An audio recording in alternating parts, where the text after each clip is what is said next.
just kind of soak in that moment and celebrate a little bit? I talked to my parents, talked to my grandma. A lot of my old teammates in South Carolina, they called me, because they keep up with me because they knew like the way I left, like things weren't like I had to kind of like it just wasn't working. So like I was there for 5 years, so I got a lot of friends there. So like a lot of them called me first. Then I talked to my parents, and like just knowing that people were happy for me, like that was a good feeling because like I'm always happy for other people when they do stuff like whether it's football related or outside of football, like I'll let them know, I'll give them a call, send them a text, like, hey man, I'm proud of you, like keep going, like always supporting you, need something, call me. So like when to be that person on the other end and people like reaching out to you, like, hey man, saw your kids, like it was awesome. Like a lot of my old coaches texted me too, said they were watching the game, said they saw it. So just everyone that was supporting me from like that I've crossed paths with in college football, like that was a great feeling. You said you're usually a pretty quiet, low-key guy. Yeah. What's all the attention been like the past 48 hours? I'll be honest, I don't really like it, but it's fun. Like it's part of what comes with it.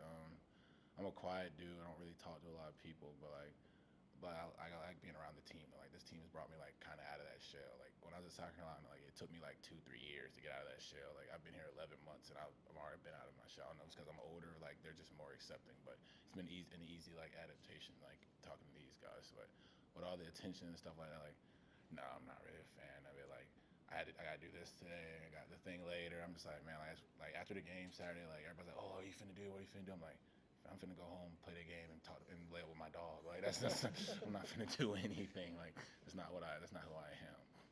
Well, Payton, let's go back to last week, Yeah. going into the week. Yeah. We find out Kyler's not going to play. You Yeah. admitted in the post-game press conference or on the radio that you have never returned a punt at the collegiate level. Yeah. There are guys on this roster who have. Yeah. They tapped your shoulder and said, Payton, we believe in you. How much does that mean the coaching staff chose you?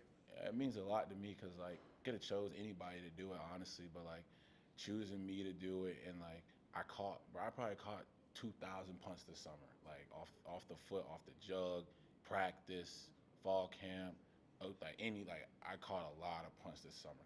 And I'm like, man, like I'm catching all these punts. I'm having to stay after practice, get here early, catch punts. I'm like, man, we gotta return. I don't need to be doing this. Like, but they're like, and then something like this happens, and I'm like, well, now I'm glad I did it because like like the only thing in my mind was like, I just get the ball back, man. Like, and I had one that I did not fair catch, and I probably should have fair caught it, but I thought I had more time than I did. But like, that's just one of those things. Like, it comes with experience of doing it, and like, I realized that now. I took my hip, got up, like things happen. But honestly, like, it shows that like, I may not get like the opportunity that I want on offense as much as I want to, but like when I get my chance in any way, I just making the most of it, honestly, and just being a team player at the end of the day. Because like a returner has to be a team player. Because like you go out there and try to be selfish.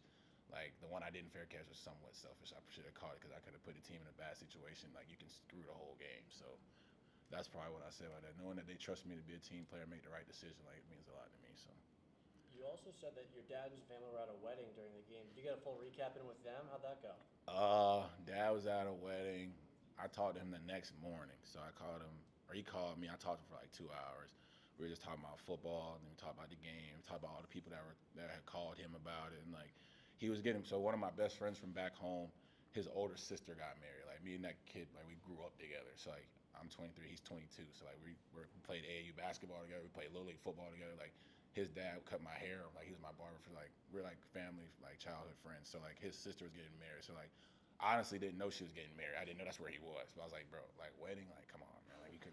But I wasn't gonna make it a big deal. But we talked on Saturday and talked on Sunday, and he was just letting me know how proud he was of me and like just trusting in the plan that the Lord has for me, like and really sticking through with it and knowing that there's been a lot of like tough times with this football, a lot more tough than good, honestly, a lot more tough than good. But like end of the day, like if you keep your faith and keep your trust in what God has for you, like good things will come from, and that's what happened on Saturday. So. Obviously, with Yannick a little banged up, may or may not go this week.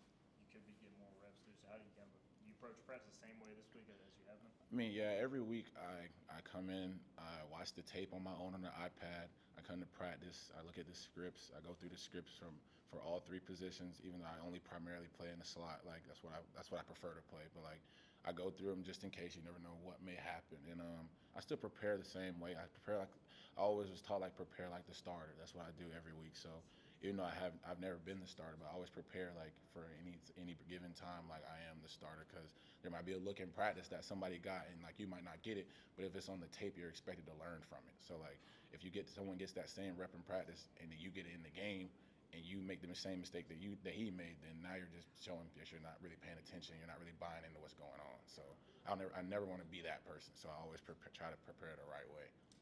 Obviously, you guys got to worry about what's going on in the field, but when you see the large group over there without the shirts on and the energy that brought, did you guys kind of nudge on the sidelines and go, "Hey, look what's going on over there"? I mean, I feel like a lot of people did notice what was going on. Like I saw it, like me and Quez were over there, we saw it, but like at the same time, like I'm not really paying any attention because like I know like I'm a very quiet dude, but like dude, I love like watching football, and like we're in the midst of like a great game, so I'm not really I'm sitting here watching the game. Like obviously I'm a part of it, but like I'm watching the game, like making like seeing what's going on, making sure to like I'm telling Quez on the sideline like, hey man, like this is a big drive right here. We need to stop so we can get the field position back so we can go down and score, like stuff like that. So like that's going on in the stands, but like I'm more like I'm a football guy. Like so I'm really like tuned into the game. Like when the game ended on Saturday, I went home and turned the Texas Georgia game on. There was another game on. I got the multi-view. I have YouTube. Yeah, I'm watching games. So like, I mean that's cool. Whatever. If it gets people hyped up, sure. But like, not for me. Like, but